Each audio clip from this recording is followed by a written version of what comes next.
So we see China exerting greater influence over the United Nations. Does that concern you? What do you think Beijing's end goal is with agenda items when it comes to like the Belt and Road Initiative, for example? That's a great question. It certainly does concern me, and it should concern every American. So, the Belt and Road Initiative, for the viewers who don't know, is a decades long project by the Chinese government to increase infrastructure and investment in countries around the world, namely the Indo Pacific and the Eurasian supercontinent. So they're investing in these countries and bringing them together in a new Chinese-led economy, effectively a market economy to rival the size of the U.S.'s influence. And China's long-term goal with this is to rival the U.S., is to become a second superpower, and is to bring these countries under its sway. So while it's investing in infrastructure in African countries, really it is trying to get access to these countries, bring it under its influence, and eventually use them to become a world superpower.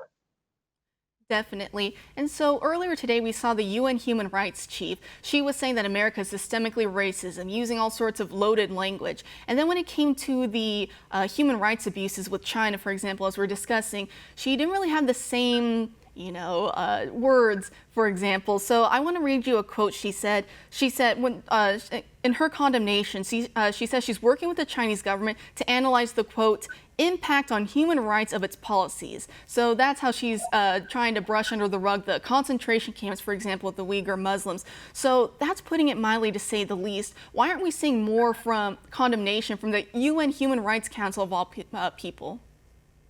That's a great question. I think part of it is because America is an easy punching bag. The world loves to go after America for many reasons, part of which is our economic dominance. We do the best, and people don't like to see that. But part of it is also China's influence on the United Nations and other global organizations.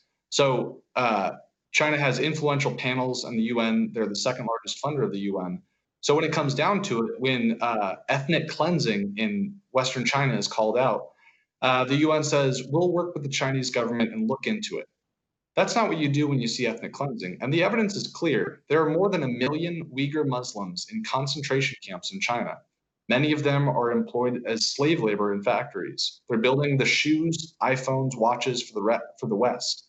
And other countries aren't calling that out. They don't want to rock the boat. But the US is taking a strong stance against China, which makes us unpopular in the UN.